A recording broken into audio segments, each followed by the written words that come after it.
నమస్కారం. ETV life మానస కార్యక్రమానికి స్వాగతం. నేను మీ psychologist Vishesh, founder of genius gym. ఈరోజు మనం చర్చించబోయే కార్యక్రమం మీకు, నాకు, అందరికీ ఆసక్తికరమైనది, చాలా విస్తృతమైన ప్రాచుర్యం ఉన్న సబ్జెక్ట్. అదేంటంటే పర్సనాలిటీ డెవలప్మెంట్. సో ఈ ఈ మధ్యకాలంలో కదా, గత దశాబ్ద కాలంగా మనకు విస్తృతంగా వినిపిస్తున్న పదం పర్సనాలిటీ డెవలప్మెంట్. మీరు స్పోకెన్ ఇంగ్లీష్ క్లాసుల్లోకి వెళ్ళినా కానివ్వండి, లేకుంటే కాలేజీల్లో కానివ్వండి, లేకుంటే స్కూల్స్లో కానివ్వండి, పర్సనాలిటీ డెవలప్మెంట్ క్లాసులు చెప్పే వాళ్ళ సంఖ్య విపరీతంగా పెరిగిపోయింది. ఈ నేపథ్యంలో అసలు పర్సనాలిటీ అంటే ఏంటి, పర్సనాలిటీ డెవలప్మెంట్ అంటే ఏంటి, ఏది నిజమైన పర్సనాలిటీ డెవలప్మెంట్ అనే విషయాన్ని తెలుసుకోవాల్సిన ఆవశ్యకత ఏర్పడింది.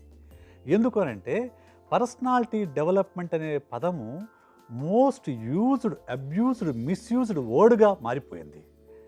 సో ప్రతి ఒక్కరూ పర్సనాలిటీ డెవలప్మెంట్ మనం మాట్లాడే నేపథ్యంలో అసలు పర్సనాలిటీ డెవలప్మెంట్ అంటే ఏంటి, సైకాలజీలో పర్సనాలిటీ డెవలప్మెంట్ గురించి ఏం చెప్తున్నారు, పర్సనాలిటీ అంటే ఏం చెప్తున్నారు అనే విషయాన్ని తెలుసుకోవడం ద్వారా పర్సనాలిటీ డెవలప్మెంట్ గురించి మీకు, నాకు, అందరికీ ఒక శాస్త్రీయమైన అవగాహన ఏర్పడుతుంది. First point, what is personality? Personality అనే పదం లాటిన్ వర్డ్ పర్సోనా అనే పదం నుంచి వచ్చింది. అంటే పర్సోనా అంటే మాస్క్. అంటే మన అందరం కూడా మాస్కులు వేసుకొని జీవిస్తూ ఉంటాం. ఇంట్లోనేమో ఫ్యామిలీ మ్యాన్ మాస్క్ వేసుకుంటాం, ఆఫీస్కి వెళ్తే ఆఫీస్ మ్యాన్ మాస్క్ వేసుకుంటాం, ఫ్రెండ్స్ దగ్గరికి వెళ్తే ఫ్రెండ్స్ మాస్క్ వేసుకుంటాం. ఎక్కడ ఎవరి దగ్గర ఏ మాస్క్ వాడాలో ఆ మాస్క్ వాడుతూ మనం జీవిస్తూ ఉంటాం. రైట్. సో దీన్నే పర్సనాలిటీ డెవలప్మెంట్ అందామా? కాదు. మాస్క్ అనే పదం నుంచి పర్సనాలిటీ అనే పదం వచ్చినా కానీ ఆ తరువాత పర్సనాలిటీ అనే పదాన్ని చాలామంది సైకాలజిస్టులు రకరకాలుగా నిర్వచించారు. అందులో ఎక్కువగా ప్రాముఖ్యం ఉన్నది, ఎక్కువ ప్రాచుర్యం ఏంటంటే వ్యక్తిత్వము అంటే వ్యక్తి యొక్క తత్వం. Personality is person plus quality. Person యొక్క క్వాలిటీ నిర్ణయించేదే పర్సనాలిటీ అని చెప్పి సింప్లిఫై చేసి చెప్పారు. ఇంకొంచెం టెక్నికల్గా చెప్పాలి అని అంటే ఒక వ్యక్తి తన బహిర్ వాతావరణంతో సర్దుబాటు చేసుకునే విధానం ఏదైతే ఉందో, డైనమిక్ అడ్జస్ట్మెంట్ ఏదైతే ఉందో దానిని పర్సనాలిటీ అంటారు. తెలుగులో వ్యక్తిత్వం అంటారు. అంటే వ్యక్తి యొక్క తత్వం. ఆ వ్యక్తి ఎలా ప్రవర్తిస్తాడు, ఆ వ్యక్తి ఎలా ఆలోచిస్తాడు, ఆ వ్యక్తి ఎలా బిహేవ్ చేస్తాడు, ఇవన్నీ కూడా వ్యక్తిత్వం కిందకి వస్తాయి. ఇన్ జనరల్గా మనం పర్సనాలిటీ గురించి మాట్లాడుకునేటప్పుడు పర్సనాలిటీ అంటే వ్యక్తి యొక్క emotion, motivation, intelligence, behaviour and identity, ఇవన్నీ కలిస్తే ఒక వ్యక్తి యొక్క వ్యక్తిత్వం అవుతుంది. ఈ వ్యక్తిత్వము ఎప్పుడు వస్తుంది, ఎలా వస్తుంది, ఎలా ఏర్పడుతుంది అనేది సైకాలజీలో పెద్ద సబ్జెక్టు. రైట్. వ్యక్తిత్వ నిర్మాణం అనేది ఏదో మనం పుట్టిన తర్వాత లేకుంటే పెరిగిన తర్వాత పర్సనల్ డెవలప్మెంట్ క్లాసులకు వెళ్తేనో లేకపోతే పర్సనల్ డెవలప్మెంట్ బుక్స్ చదివితేనో జరుగుతుందని మీరు అనుకోవద్దు. వ్యక్తిత్వ నిర్మాణం అనేది తల్లి కడుపులో ఉన్నప్పటి నుంచే, తల్లి గర్భంలో ఉన్నప్పటి నుంచే మొదలవుతుంది. తల్లి యొక్క ఆలోచనలు, వాళ్ళ యొక్క ఎమోషన్స్, ఇవన్నీ కూడా బిడ్డ యొక్క ఆలోచన పైన, పర్సనాలిటీ పైన ప్రభావం చూపిస్తాయని చెప్పేసి స్టడీస్ చెప్తున్నాయి. సో పుట్టిన తర్వాత, అలాగే మనం పుట్టినప్పుడు మనతో పాటు వచ్చే తల్లిదండ్రుల నుంచి మనకు సంక్రమించే జీన్స్ ఏవైతే ఉన్నాయో ఇవి కూడా మన యొక్క వ్యక్తిత్వాన్ని ప్రభావితం చేస్తాయి. సో జీన్స్ అనేవి మనకు ఆనువంశికంగా మనకు వచ్చేవి. సో అంటే తల్లిదండ్రుల నుంచి మనకు కొన్ని లక్షణాలు మన ప్రమేయం లేకుండా మనకు వస్తాయి. అవి మన వ్యక్తిత్వంలో భాగంగా మారతాయి. సో ఆ తరువాత మనం పుట్టిన తర్వాత మనము మన చుట్టూ ఉన్న వాతావరణంతో ఎలా ఇంటరాక్ట్ అవుతాము, ఆ వాతావరణం మన పైన ఎలాంటి ప్రభావాన్ని చూపిస్తుంది, ఆ వాతావరణాన్ని మనం ఎలా ఫేస్ చేస్తాము, దాంతో ఎలా అడ్జస్ట్ అవుతాము అనేదే వ్యక్తిత్వ నిర్మాణం. సో సిగ్మండ్ ఫ్రాయిడ్ అనే ఒక ప్రముఖ సైకాలజిస్ట్ ఏం చెప్తాడంటే ఒక వ్యక్తి యొక్క వ్యక్తిత్వ నిర్మాణం అనేది 5 ఏళ్ల లోపే పూర్తవుతుంది అని అంటాడు. అంటే బాల్యంలో ఏవైతే అనుభవాలు ఉంటాయో అవి ఆ వ్యక్తి యొక్క వ్యక్తిత్వం పైన జీవితకాలం ప్రభావం చూపిస్తాయని చెప్పేసి ఫ్రాయిడ్ చెప్తాడు. అంటే ఏంటి, చిన్నప్పుడు ఉదాహరణకు మనం తీసుకుంటే ఒక ఇంట్లో తొలి బిడ్డ పుట్టినప్పుడు ఇంట్లో సభ్యుల అటెన్షన్ మొత్తం కూడా ఆ బిడ్డ పైన ఉంటుంది. అంటే అమ్మ, నాన్న, తాత, అమ్మమ్మ, తాతయ్య అందరూ కూడా ఆ బిడ్డ పైనే ప్రేమానురాగాలు కురిపిస్తారు. ఆ బిడ్డ ఏమనుకుంటూ I am center of the attraction అనుకుంటూ ఉంటాడు, హ్యాపీగా ఉంటాడు. కానీ రెండో బిడ్డ వచ్చినప్పుడు అటెన్షన్ అనేది ఆటోమేటిక్గా డివైడ్ అవుతుంది. అలాగే కొత్తగా వచ్చిన బిడ్డ పైన కొంత అటెన్షన్ అనేది ఎక్కువ చూపిస్తారు. దాంతో మొదటి బిడ్డకు ఒక రకమైన అభద్రత భావం ఏర్పడుతుంది. ఎందుకు అంటే నాకంటే నా తర్వాత వచ్చిన వాళ్ళకి ఇంపార్టెన్స్ ఇస్తారు అనేది. ఈ సందర్భంలో తల్లిదండ్రులు కనుక ఇద్దరికీ సమానమైన అటెన్షన్ ఇవ్వగలిగితే, తల్లిదండ్రులు కుటుంబ సభ్యులు ఇవ్వగలిగితే అది చక్కగా వాళ్ళ వ్యక్తిత్వ నిర్మాణానికి దోహదం చేస్తుంది. అలా కాకుండా ఒకళ్లకు ఎక్కువ అటెన్షన్ ఇచ్చుకుంటూ ఒకళ్లకు తక్కువ అటెన్షన్ ఇస్తే అది ఖచ్చితంగా ఆ బిడ్డ యొక్క వ్యక్తిత్వం పైన ప్రభావం చూపుతుంది. అలాగే అది సిబ్లింగ్ రైవలరీకి దారితీస్తుంది. ఆ సిబ్లింగ్ రైవలరీ అనేది చిన్నపిల్లల నుంచి పెద్ద అయిన తర్వాత కూడా అదే రైవలరీ పెరిగే అవకాశం ఉంది. అలాగే ఆ బిడ్డ యొక్క సెల్ఫ్ కాన్సెప్ట్ పైన ప్రభావం చూపిస్తుంది. ఇలాగా వ్యక్తిత్వ నిర్మాణం అనేది మనం తల్లి గర్భంలో ఉన్నప్పటి నుంచి మనం చివరి శ్వాస వదిలేంత వరకు మన జీవితంలో జరిగే ప్రతి సంఘటన, మన జీవితంలో మనకు ఎదురయ్యే ప్రతి వ్యక్తి, ఇవన్నీ కూడా వ్యక్తిత్వ నిర్మాణానికి దోహదం చేస్తాయి. మరి పర్సనాలిటీ డెవలప్మెంట్ ఏంటి? మార్కెట్లో చెప్తున్న పర్సనల్ డెవలప్మెంట్ ఇది రెండు ఒకటేనా అని అంటే, ఇప్పుడు పర్సనాలిటీ గురించి చెప్పుకున్నాము. Personality personal development, soft skills, ఈ నాలుగిటికి మధ్య డిఫరెన్స్ మనం తెలుసుకుంటే ఏది నిజమైన పర్సనల్ డెవలప్మెంట్ అనే విషయం మనకు అర్థమవుతుంది. పర్సనాలిటీ అంటే మన వ్యక్తిత్వం. పర్సనాలిటీ డెవలప్మెంట్ అనేది మన పుట్టుక నుంచి చివరి శ్వాస వరకు జరిగే ఒక సుదీర్ఘమైన ప్రక్రియ, రైట్? మనము మార్కెట్లో పర్సనాలిటీ డెవలప్మెంట్గా చెప్పుకుంటున్నది నిజానికి soft skills development or personal development. అంటే మనము ఒక వృత్తిలో కానీ ఉద్యోగంలో కానీ ఎదగడానికి, చక్కగా సర్దుకుపోవడానికి కావలసిన స్కిల్ సెట్ ఏవైతే ఉన్నాయో వాటిని నేర్పించడాన్ని సాఫ్ట్ స్కిల్స్ ట్రైనింగ్ అంటారు. అదే పర్సనల్ డెవలప్మెంట్ అంటారు. దీనికి పర్సనాలిటీ డెవలప్మెంట్కి చాలా వ్యత్యాసం ఉంది. సాఫ్ట్ స్కిల్స్ అంటే మనము సమాజంలో చక్కగా జీవితం గడపడానికి, అలాగే ఇతరులతో సర్దుబాటు చేసుకోవడానికి, అలాగే ముఖ్యంగా మన వృత్తిలో రాణించడానికి, వృత్తిలో ఎదగడానికి కావలసిన skill set, communication skills, goal setting, motivation, అలాగే ఇంటర్పర్సనల్ స్కిల్స్, ఇవన్నీ కూడా సాఫ్ట్ స్కిల్స్ కిందకు, పర్సనల్ డెవలప్మెంట్ స్కిల్స్ కిందకు వస్తాయి. ఇవన్నీ కూడా మనకి ఇప్పుడు పర్సనల్ డెవలప్మెంట్ పేరుతో మనం నేర్చుకుంటున్నాము, నేర్పిస్తున్నారు. అయితే నిజమైన పర్సనాలిటీ డెవలప్మెంట్ అంటే ఏంటంటే మన పుట్టినప్పటి నుంచి చివరి శ్వాస వరకు నడిచేది. ఈ నిజమైన పర్సనల్ డెవలప్మెంట్ అనేది ఎలా జరుగుతుంది అంటే, ప్రతి వ్యక్తికి పుట్టుకతోనూ, ఆ తరువాత అతను ఎదురయ్యే అనుభవాలని బట్టి, ఆ తర్వాత అతని చుట్టూ ఉన్న వ్యక్తుల యొక్క ప్రభావాన్ని బట్టి ఒక వ్యక్తిత్వం అనేది ఏర్పడుతుంది, ఒక సెల్ఫ్ కాన్సెప్ట్ ఏర్పడుతుంది, నేను ఇది అనే ఒక అభిప్రాయం ఏర్పడుతుంది.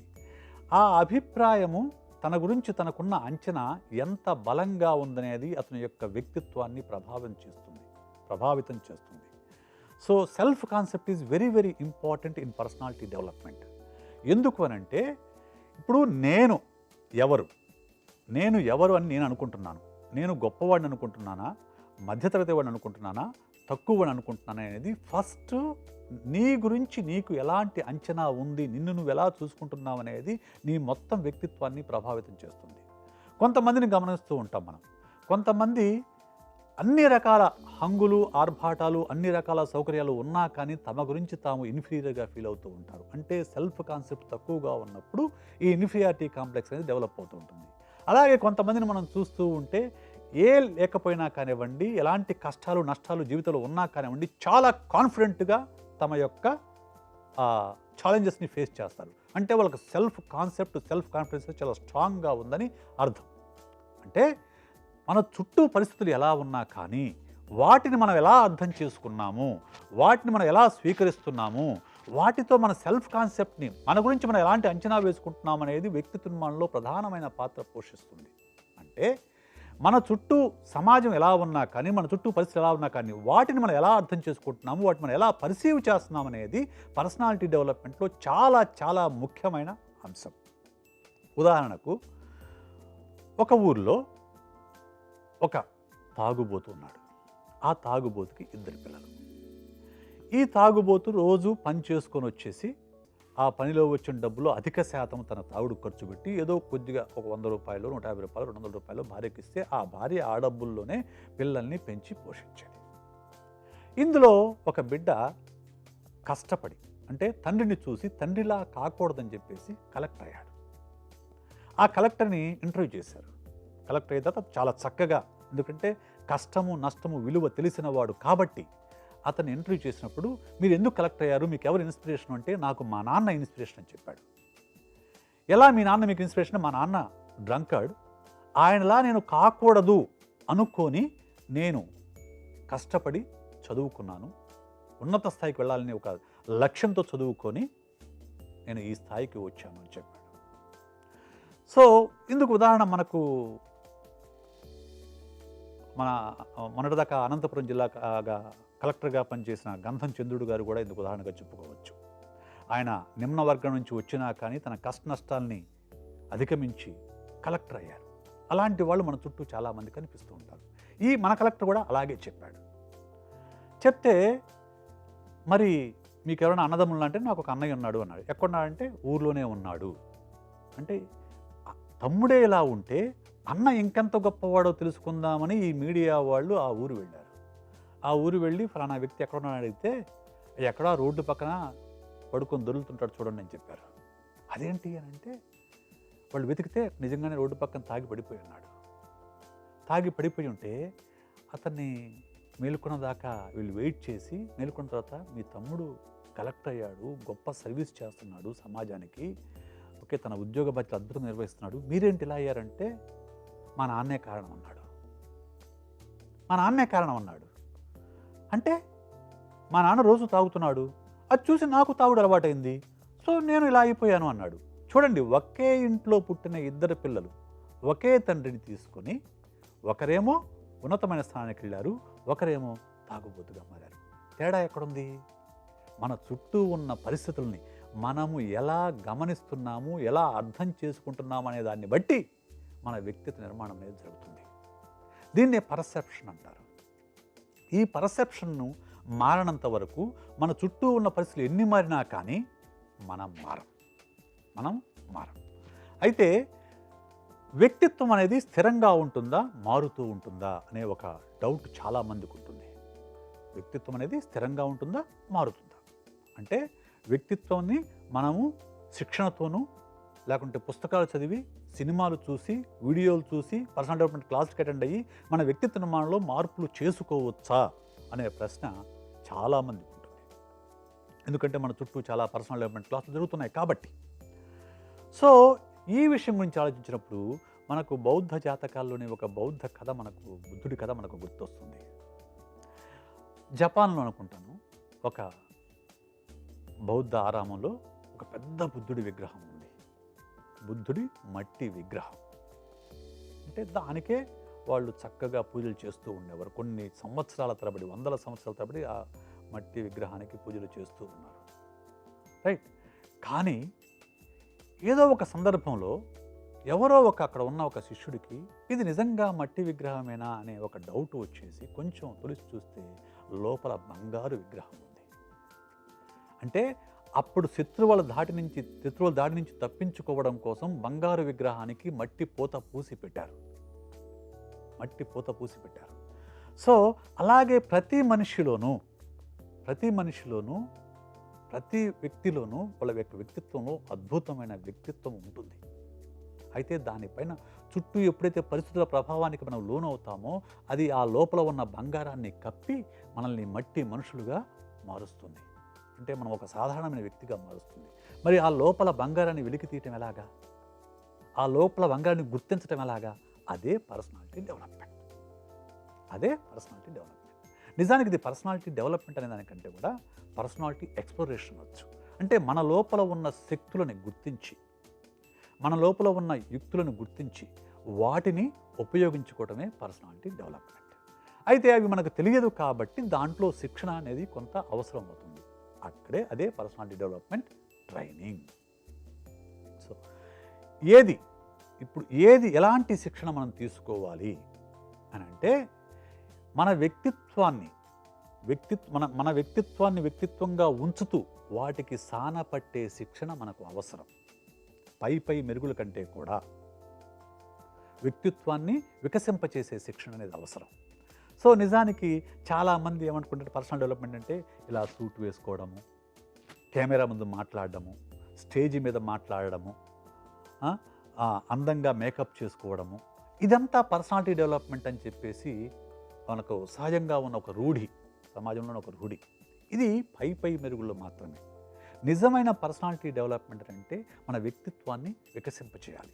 ఎలా వికసింపచేయాలి? నీ ఆలోచనని, నీ ప్రవర్తనని, నీ ఎమోషన్స్ని, వీటన్నింటినీ కూడా అద్భుతంగా మార్చగలగాలి. అంటే మనం తీసుకునే శిక్షణ, మన ప్రవర్తన, మన ఆలోచన, మన ఎమోషన్సు, ఇంటెలిజెన్సు, వీటన్నింటినీ ప్రభావితం చేసేలాగా ఉండాలి. వీటన్నింటి యొక్క మూలాలని, వీటన్నిటి యొక్క పనితీరుని, వీటన్నిటి యొక్క బెటర్మెంట్ చేసుకునే విధానాన్ని నేర్పించే విధానంగా ఉంటే అది నిజమైన పర్సనాలిటీ డెవలప్మెంట్ ట్రైనింగ్ అవుతుంది. సో అలాంటి శిక్షణ మనకు దొరుకుతుందా లేదా అని చూసుకోవాలి. అయితే శిక్షణతోనే ఖచ్చితంగా అవసరమా, వేరే రకంగా పర్సనల్ డెవలప్మెంట్ కాదా అని అడిగితే, నేను ముందే చెప్పినట్లు మనం పుట్టినప్పటి నుంచి మనం చివరి శ్వాస వరకు ప్రతి అంశము మన పర్సనాలిటీని ప్రభావితం చేస్తుంది, మన పర్సనాలిటీ డెవలప్మెంట్కి ఉపయోగపడుతుంది. మన చుట్టూ ఉన్న అంశాలు, మనం ఎలాంటి సినిమాలు చూస్తున్నాము, ఎలాంటి బుక్స్ చదువుతున్నాము, ఎలాంటి వ్యక్తులతో స్నేహం చేస్తున్నాము, ఎలా మాట్లాడుతున్నాము, ఎలాంటి భావజాలాన్ని మనం అనుసరిస్తున్నాము, ఓకే, మన ఎమోషన్స్ ఎలా కంట్రోల్ చేసుకున్నాము, మన ఇంటెలిజెన్స్ ఎలా ఉపయోగిస్తున్నాము, మన ప్రవర్తన ఎలా తీర్చిదిద్దుకుంటున్నాము, ఇవన్నీ కూడా పర్సనాలిటీ డెవలప్మెంట్లో భాగం. సో నేను ఇందాక చెప్పినట్లు మొదటి బిడ్డ పర్సనాలిటీకి, మధ్య బిడ్డ పర్సనాలిటీకి, చివరి బిడ్డ పర్సనాలిటీకి డిఫరెన్స్ ఉన్నాయని అధ్యయనాలు చెప్తున్నాయి.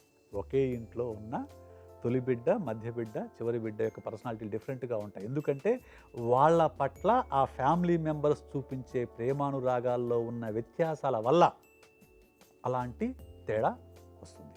అలాగే చిన్నప్పుడే స్కూల్లో బాగా సక్సెస్ అయ్యాడనుకోండి, ఆ వ్యక్తి యొక్క వ్యక్తిత్వ నిర్మాణం వేరుగా ఉంటుంది. అలా కాకుండా ఫెయిల్యూర్స్ అయ్యాడనుకోండి, హ్యూమిలియేషన్లోనే అనుకోండి, టీచర్లు, ఫ్రెండ్స్, లేకుంటే పేరెంట్స్ అతన్ని నువ్వు పనికిరావు, చదువు రాని వాడు అన్నాడనుకోండి, అది అతని పర్సనాలిటీ పైన ప్రభావం చూపిస్తుంది.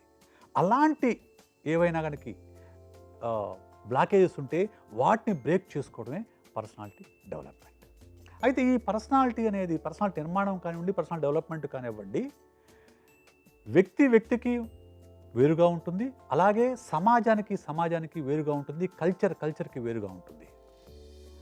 ఈస్టర్న్ కంట్రీస్లో అంటే మన ప్రాచ్య దేశాలలో ఉండే పర్సనాలిటీకి ఉండే అర్థం వేరు, పాశ్చాత్య దేశాల్లో పర్సనాలిటీకి ఉండే అర్థం వేరు. పాశ్చాత్య దేశాల్లో అంటే అమెరికా, బ్రిటన్, కెనడా లాంటి పాశ్చాత్య దేశాలలో మనం పర్సనాలిటీ డెవలప్మెంట్ కనుక మనం తీసుకుంటే అక్కడ పోటీతత్వం చాలా ఇంపార్టెంట్, పర్సనల్ అచీవ్మెంట్ చాలా ఇంపార్టెంట్.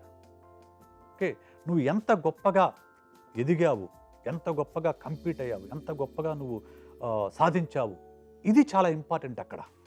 కానీ మన దేశాలకు వచ్చేసరికి, భారతదేశము, జపాన్ ఇట్లాంటి మన ప్రాచ్య దేశాలకు వచ్చేసరికి, నువ్వు ఎంత గొప్పగా ఎదిగేదాని కంటే కూడా నువ్వు ఎంత ఆనందంగా ఉన్నావు, ఎంత ప్రశాంతంగా ఉన్నావు, ఎంత కలుపుకొని పోతున్నావు, సమాజం పట్ల ఎంత బాధ్యతగా ఉన్నావు అనేది ఇక్కడ పర్సనాలిటీ డెవలప్మెంట్కి ఒక ఉదాహరణగా మనం చెప్తామన్నమాట.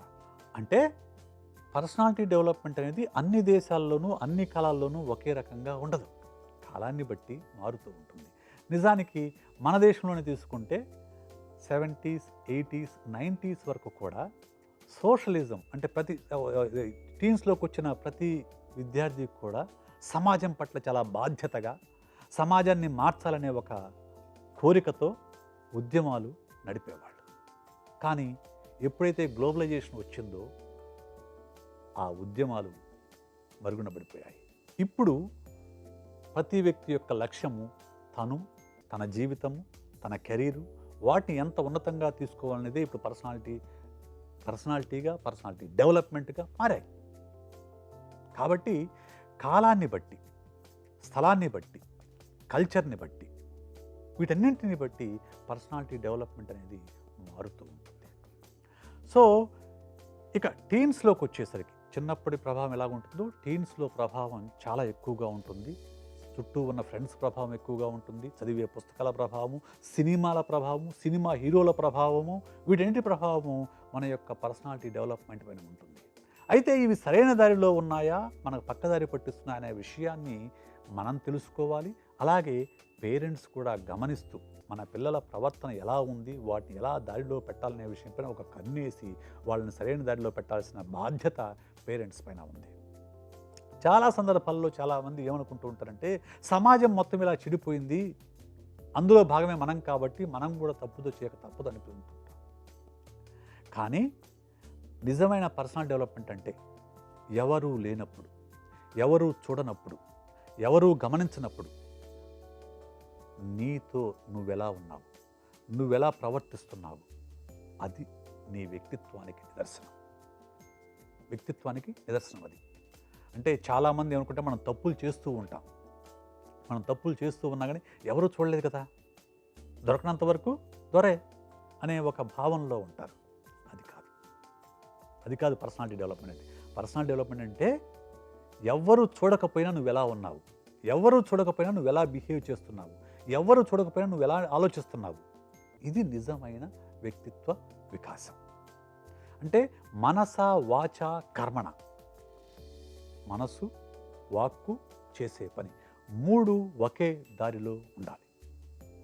రైట్? అప్పుడు మీ వ్యక్తిత్వం నిజంగా వికసిస్తుంది, అప్పుడు మీ వ్యక్తిత్వం నిజంగా అభివృద్ధి చెందుతుంది, అప్పుడు మీరు చేసే పని మీద శ్రద్ధ ఉంటుంది, అప్పుడు మీ లక్ష్యాన్ని మీరు సులువుగా చేరుకోగలుగుతారు. పర్సనాలిటీ డెవలప్మెంట్ యొక్క లక్ష్యం ఏంటి? మన జీవితాన్ని అందంగా ఆనందంగా గడపటం, అలాగే మనం చేస్తున్న పనిని ఆనందించటం, అలాగే మన జీవితం యొక్క లక్ష్యం ఏదైతే ఉందో దాని వైపు వడివడిగా అడుగులు వేయడం, మనం నిర్దేశించుకున్న లక్ష్యాన్ని సాధించటం, ఆ సాధించటంలో అందరినీ కలుపుకొని పోవడం, ఎవరినో తొక్కేసి పైకి వెళ్ళాలనే కాకుండా విన్ విన్ పాలసీగా అందరినీ కలుపుకుంటూ మన లక్ష్యాన్ని చేరుకోవడం, మన విజన్ని మనం సాధించటం, ఇది నిజమైన పర్సనాలిటీ డెవలప్మెంట్. సో పై మెరుగుల గురించి మీరు బాధపడకుండా, నాకు అది లేదు, నాకు ఫైనాన్షియల్ స్టేటస్ లేదు, లేకుంటే సోషల్ స్టేటస్ లేదు, ఇటువంటి విషయాల గురించి మీరు బాధపడకుండా, ఇవేవీ లేకపోయినా మీరు ఎదగవచ్చు అనే విషయాన్ని గుర్తించి, మీ లోపల ఉన్న శక్తియుక్తులను గుర్తించి వాటిని మెరుగుపరుచుకుంటూ మీ లక్ష్యాన్ని చేరుకోవటమే నిజమైన వ్యక్తిత్వ వికాసం అని ఘంటాపదంగా చెప్పవచ్చు. సో ఇప్పటి వరకు వ్యక్తిత్వం గురించి, వ్యక్తిత్వ వికాసం గురించి నేను చెప్పిన ఈ విషయాలన్నీ మీకు ఉపయోగపడతాయని, మీరు వీటిని ఉపయోగించుకొని మీ జీవితంలో సాధించాలనుకున్న లక్ష్యాన్ని సాధిస్తారని, చేరుకుంటారని, ఆనందంగా గడుపుతారని ఆశిస్తున్నాను. మీ సైకాలజిస్ట్ విశేష్.